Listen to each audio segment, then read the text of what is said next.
नमस्कार दोस्तों, हमारे शिव कंसल्टेंसी चैनल में आप सबका स्वागत है। आज कृष्ण जन्माष्टमी है और कल दही काला है, तो सारे जो लोग हैं वो उत्सव करने में अभी दंग होंगे।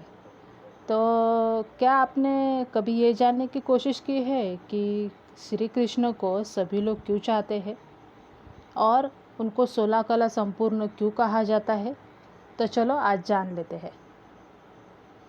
कृष्ण श्री विष्णु के अवतार है और वो सारे हिंदू देवताओं में से उच्च स्थान पे है।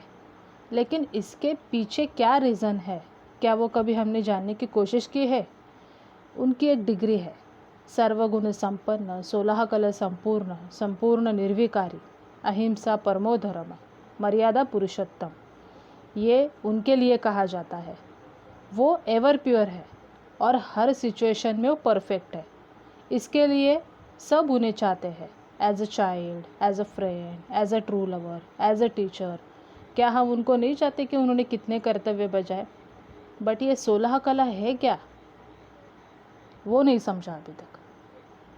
और क्यों उन्हें सर्वगुण संपन्न कहा जाता है, वो भी नहीं समझा है। तो चलो जान लेते हैं। 16 कला में से पहली कला है आर्ट ऑफ रिलैक्सेशन, आराम करने की कला।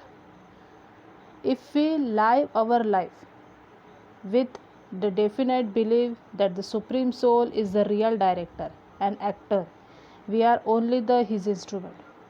मतलब अगर हम ये जान लेते हैं कि जो उच्च शक्ति है, सर्वोच्च शक्ति जिनको हम गॉड कहते हैं, वो रियल डायरेक्टर है और हम सिर्फ इंस्ट्रूमेंट है, तो हम किसी भी सिचुएशन में रिलैक्सेशन में रह सकते हैं। अगर हम बीमार भी हैं, अगर हम किसी परिस्थिति में भी फंसे हैं, लेकिन हम स्टेबल रहेंगे, अपना माइंड स्टेबल रहेगा और हमें ये नॉलेज रहेगा कि हमारे साथ जो भी हो रहा है वो हमारे पास्ट या पूर्व हमने जो कर्म किए हैं उसकी वजह से ही हो रहा है। और इसके लिए हम रिलैक्स रहेंगे कि वो कर्म से अभी हमें कुछ नया क्रिएट नहीं करना है, उसको जो है हंसते हंसते विदा करना है। तो वो हो गया आर्ट ऑफ रिलैक्सेशन। दूसरी उनकी कला है आर्ट ऑफ डीलिंग और बिहेवियर। हमारा बिहेवियर हमेशा नेचुरल और सेल्फलेस लव हो, दूसरों के प्रति आदर, एक डिवाइन फैमिली की फीलिंग और एक कोमलता हो, मृदु भाव हो। दूसरों को हमेशा सम्मान देना चाहिए और दूसरों के प्रति प्यार भी होना चाहिए। तो ये है art of dealing and behaviour, जो उनका दूसरा गुण है। उनका तीसरा गुण है art of keeping healthy. Performing all did in a soul consciousness stage is the kept be healthy. Means वो हमेशा जो भी उन्होंने कार्य किया वो अपने सोल कॉन्शियसनेस स्टेज में किया। मीन्स उनको आत्मा का पूरा ज्ञान हो चुका था। इसके लिए वो आत्म अभिमानी होकर ही उनका हर कार्य करते थे और उनको ये ड्रामा का जो भी सीक्रेट है वो पूरा पता था। इसके लिए वो हर सिचुएशन में हैप्पी रहते थे, जिसके वजह से वो हमेशा खुद को हेल्दी रख पाए। चौथा है आर्ट ऑफ टीचिंग, सिखाने की कला। The essence of the art of teaching is loveful behaviour. As we all know, Krishna taught karma yoga Arjuna when he was confused to fulfill his dharma, but he is still applicable to our day-to-day life.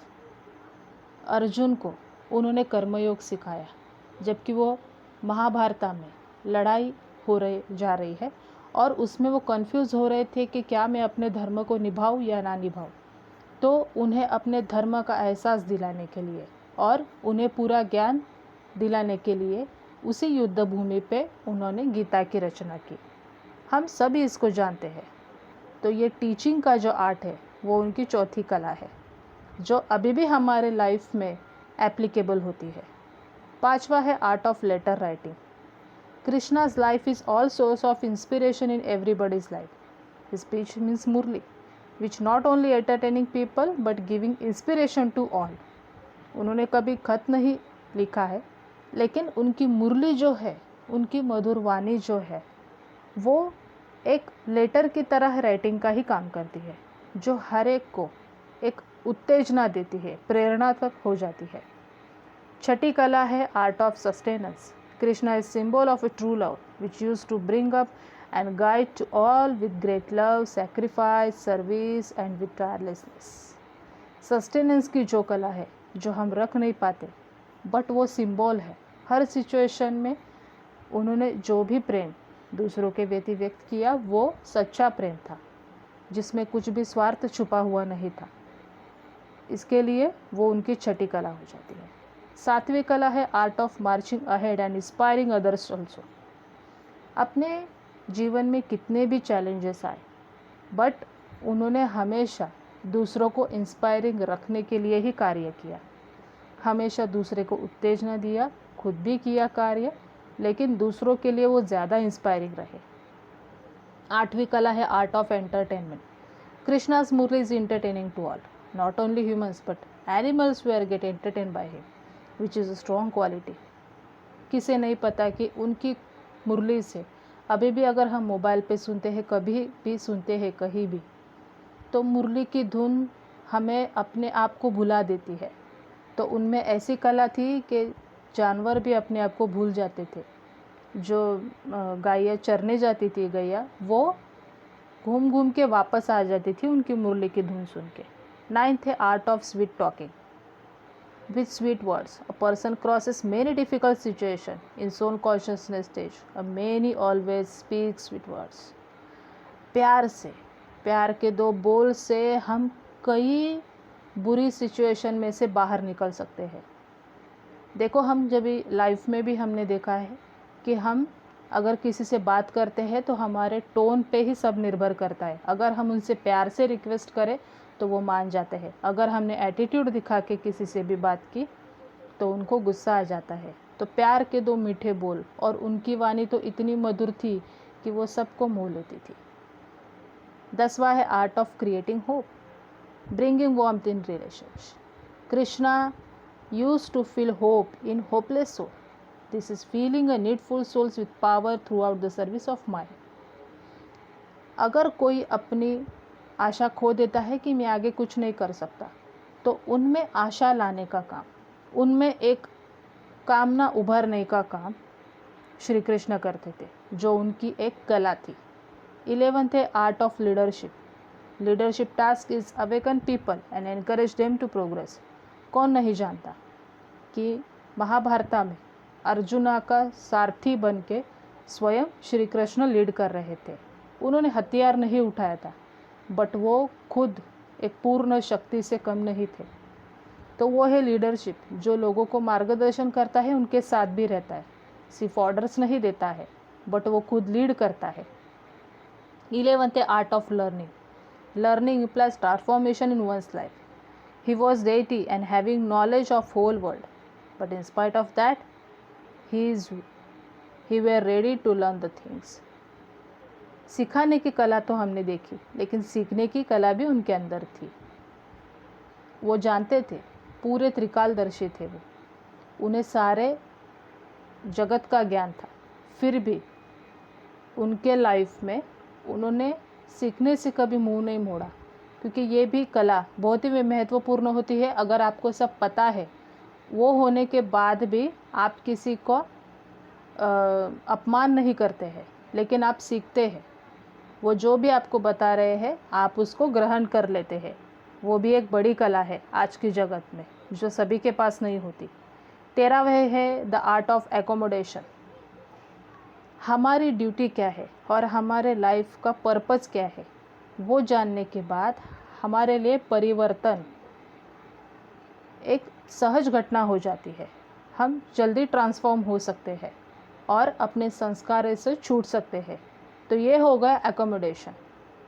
14वीं है the art of changing waste into best. हर waste को best में convert करना। After making others to give up their old sanskar and old habits, Krishna inspire them to transform this into the good habits. अपने बुरे, अब हमारे अंदर जो भी बुरे संस्कार है, बुरी आदतें हैं, उनको त्याग करके नए संस्कारों के लिए और नई हैबिट्स के लिए अपने आप को तैयार करना और अपने आप को उसमें मोल्ड करना, ये कला उनमें थी। और जिसकी वजह से उनके जो सखा थे वो भी ईजीली मोल्ड हो पाए और ईजीली उनके दुर्गुणों को निकाल के सगुण खुद में ला सके। तो 15 है the art of administration. The greatest artist और administrator is one who can complete a task with a minimum. Krishna always use to give an opportunity to everyone to do something और द अदर। हमेशा दूसरे को encourage करते रहना, सिर्फ अपना ही कितना ना गिरा, सिर्फ मैं ही सर्वश्रेष्ठ ना हूँ, बल्कि सारे जो उनके साथी थे वह भी अपने अपने जगह पे श्रेष्ठ हो। तो एडमिन का रोल प्ले करना और बाकी लोगों को तैयार करना वो भी एक बड़ा गुण है। 16वां है द आर्ट ऑफ एग्जॉर्बेंस, समाने की कला। Krishna all time saying in his life used to put his or her confidence in a God. Krishna used to absorb weakness like an ocean and never express to others. उन्हें बहुत सारे, उनके साथ जितने भी लोग थे उस ज़माने में, उन्हें सबकी वीकनेस पता थी, लेकिन कभी भी उन्होंने एक दूसरे को जाहिर नहीं किया। मीन्स इसका उसको, उसका इसको, ऐसा नहीं, वो खुद के अंदर समाते गए और कभी भी उन्होंने खुद को सर्वश्रेष्ठ नहीं बताया। वो हमेशा गॉड की तरफ ही इशारा करते कि भगवान जो है करा रहा है, मैं तो सिर्फ कर रहा हूँ। उन्हें पता था कि मैं भी उसका अवतार हूँ, लेकिन फिर भी उन्होंने कभी भी वो एटीट्यूड नहीं दिखाया। तो ये थी 16 कलाएं जो उनको सर्वश्रेष्ठ बनाती है। He is a perfect because he is having this 16 qualities. इस 16 कला की वजह से ही वो परफेक्ट हो जाते हैं, क्योंकि यही उन्हें सर्वगुण संपन्न बनाता है। और हर एक को अपने लाइफ में भी नेचुरल क्वालिटीज़ ही एक्सपेक्ट करते हैं हम पूरे लाइफ में, एक दूसरे से या खुद के जो करीबी रिश्तेदार है या खुद के करीबी जो भी है, आपके भाई बहन, आपकी बीवी, आपका बच्चा या आपके ऑफिस के कलीग्स या बिजनेस में भी हम उस क्वालिटीज़ को ही एक दूसरे से एक्सपेक्ट करते हैं, जो है purity, love, peace, happiness, knowledge, bliss and power. ये 7 गुणों पे ही पूरा संसार चला है और इसी को हम दूसरे से एक्सपेक्ट करते हैं, बट हम खुद ही इसको भूल गए हैं और माया जाल में फंस गए हैं। और इसकी वजह से हम उस गुणों को ढूंढने की कोशिश करते हैं बाहरी सारी मटेरियलिस्टिक दुनिया में। तो इस जन्माष्टमी में हम ये उत्सव ऐसे मनाएं कि जो हमारे अंदर की जो छुपी हुई क्वालिटीज़ है, प्योर क्वालिटीज़ है, हम उनको बाहर लाने की कोशिश करें और अपना जीवन ट्रू हैप्पीनेस से और एक शांति भरी ज़िंदगी से गुजारे। ये जो 16 क्वालिटीज़ मैंने यहाँ पे मेंशन की है, ये ब्रह्मा कुमारीज़ के नॉलेज पे आधारित है। अगर ये वीडियो आपको पसंद आया होगा तो इसको लाइक करें और शेयर करना ना भूलें आपके प्रियजनों के साथ। और हमारे साथ जुड़े रहने के लिए हमारे वेबसाइट पे विज़िट करें, या आप हमें ईमेल भी कर सकते हैं या आप हमें व्हाट्सएप भी कर सकते हैं। और सबसे महत्वपूर्ण बात, अगर आप अब तक आपने हमारे चैनल को सब्सक्राइब नहीं किया होगा तो प्लीज़ हमारे चैनल को सब्सक्राइब कीजिए और हमारे वीडियो को लाइक और शेयर करना ना भूलें, और बेल आइकन को भी प्रेस कर दीजिए ताकि नए नए वीडियोस के अपडेट्स आप तक आते रहे। Thank you very much and happy Janmashtami to all my friends. Thank you very much.